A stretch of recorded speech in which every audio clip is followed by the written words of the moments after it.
21वीं सदी की नेवी को सशक्त करने की तरफ हम एक बहुत बड़ा कदम उठा रहे हैं। तीनों को एक साथ कमीशन किया जा रहा है और सबसे गर्व की बात कि ये तीनों मेड इन इंडिया है। ಸೊ ಗೆಳೆಯರೆ, ಸಮುದ್ರಗಳ ಅಲೆಗಳ ಮೇಲೆ ಈಗ ಭಾರತದ ಹೊಸ ಯುದ್ಧ ನೌಕೆ ಸಿದ್ಧವಾಗಿದೆ.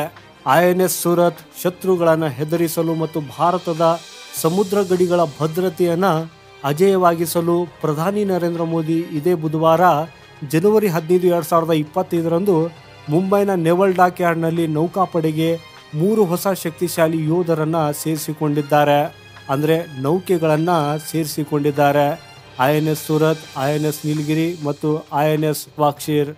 ಗೆಳೆಯರೆ, ಇವುಗಳು ಕೇವಲ ಹೆಸರಷ್ಟೇ ಅಲ್ಲದೆ ಭಾರತದ ಬೆಳೆಯುತ್ತಿರುವ ಶಕ್ತಿಯ ಸಂಕೇತವಾಗಿದೆ. ಭಾರತ 3 ಕಡೆಯಿಂದ ಸಮುದ್ರದಿಂದ ಸುತ್ತುವರೆದಿದೆ. ಇದರಿಂದಾಗಿ ಸಮುದ್ರದ ಮಾರ್ಗಗಳಲ್ಲಿ ಯಾವಾಗಲೂ ಅಪಾಯವಿರ್ತದೆ. ಭಾರತೀಯ ನೌಕಾಪಡೆಯನ್ನ ವಿಶ್ವದ 4ನೇ ಅತ್ಯಂತ ಶಕ್ತಿಶಾಲಿ ನೌಕಾಪಡೆ ಅಂತ ಪರಿಗಣಿಸಲಾಗಿದೆ. ಹಾಗೂ ಇಂದು ಈ 3 ಯೋಧರು ಅದರಲ್ಲಿ ಸೇರಿದ್ರಿಂದ ಈ ಬಲವು ಇನ್ನೂ ಹೆಚ್ಚಾಗಿದೆ. ಆಧುನಿಕ ಶಸ್ತ್ರಾಸ್ತ್ರಗಳು, ಸೆನ್ಸಾರ್ ಮತ್ತು ನೆಟ್ವರ್ಕ್ ಕೇಂದ್ರಿತ ಸಾಮರ್ಥ್ಯಗಳೊಂದಿಗೆ ಸಜ್ಜುಗೊಂಡಿರುವ ಈ 3 ಯುದ್ಧ ನೌಕೆಗಳು ಭಾರತದ ಗಡಿಗಳನ್ನು ಮೇಲ್ವಿಚಾರಣೆ ಮಾಡಲು ಸಿದ್ಧವಾಗಿವೆ. ಈ ಸಂಪೂರ್ಣ ಪಟ್ಟಿಯಲ್ಲಿ INS ಸೂರತ್ ಅತ್ಯಂತ ವಿಶೇಷವಾಗಿದೆ. ಇದನ್ನು ಡಿಸ್ಟ್ರಾಯರ್ ಅಂತಾನೂ ಕರೆಯಲಾಗ್ತದೆ. ಸೊ ಬನ್ನಿ ಈಗ INS ಸೂರತ್ನ ವೈಶಿಷ್ಟ್ಯಗಳ ಬಗ್ಗೆ ತಿಳಿದುಕೊಳ್ಳೋಣ.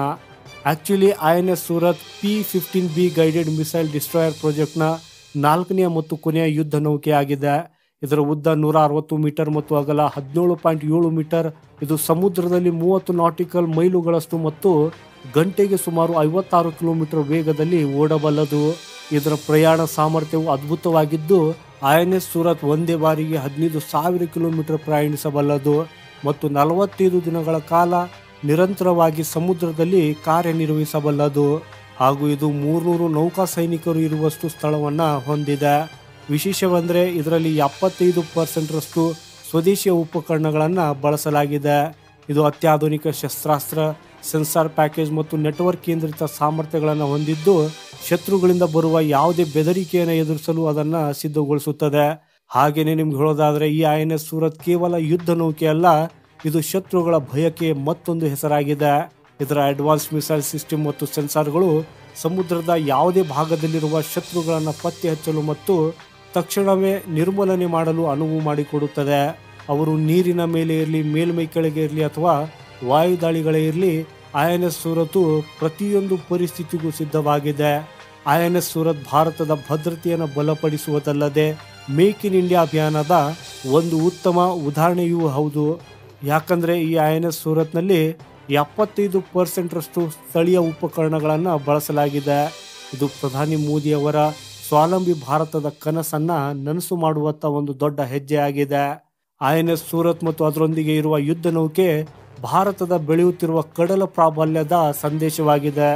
ಇದು ಭಾರತವು ತನ್ನದೇ ಆದ ಭದ್ರತೆಗೆ ಸಿದ್ಧವಾಗಿರುವುದು ಅಷ್ಟೇ ಅಲ್ಲದೆ ಕಡಲ ವ್ಯಾಪಾರ ಮತ್ತು ಶಾಂತಿಯನ್ನು ಕಾಪಾಡಿಕೊಳ್ಳುವಲ್ಲಿ ತನ್ನ ಪಾತ್ರವನ್ನು ವಹಿಸುತ್ತದೆ ಅನ್ನೋದನ್ನು ತೋರಿಸುತ್ತದೆ.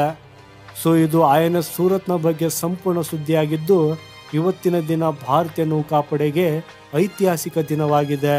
ಈ ನೌಕೆಗಳು ಭಾರತದ ಗಡಿಗಳನ್ನು ರಕ್ಷಿಸುವುದರ ಜೊತೆಗೆ ಶತ್ರುಗಳಿಗೆ ಭಯ ಹುಟ್ಟಿಸುವುದಕ್ಕೂ ಕಾರಣವಾಗಿಬಿಟ್ಟಿದೆ. ಸೊ ಗೆಳೆಯರೆ, INS ಸೂರತ್ ಮತ್ತು ಭಾರತದ ಬೆಳೆಯುತ್ತಿರುವ ಶಕ್ತಿಯ ಬಗ್ಗೆ ನಿಮ್ಮ ಅಭಿಪ್ರಾಯವೇನು ಅನ್ನೋದನ್ನು ಕಮೆಂಟ್ ಮಾಡುವ ಮೂಲಕ ಖಂಡಿತ ನಮಗೆ ತಿಳಿಸಿ. ಈ ರೀತಿಯ ಭಾರತಕ್ಕೆ ಸಂಬಂಧಪಟ್ಟಂಥ ಮಾಹಿತಿಗಳಿಗಾಗಿ ಈ ವಿಡಿಯೋನ ಲೈಕ್ ಮಾಡುತ್ತಾ ಚಾನೆಲ್ ಸಬ್ಸ್ಕ್ರೈಬ್ ಮಾಡುವುದನ್ನು ಮರೆಯದಿರಿ. ಸಿಗೋಣ ಮುಂದಿನ ಮತ್ತೊಂದು ಇಂಟ್ರೆಸ್ಟಿಂಗ್ ಮಾಹಿತಿಯೊಂದಿಗೆ. ವಂದೇ ಮಾತರಂ. ಭಾರತ್ ಮಾತಾ ಕಿ ಜೈ.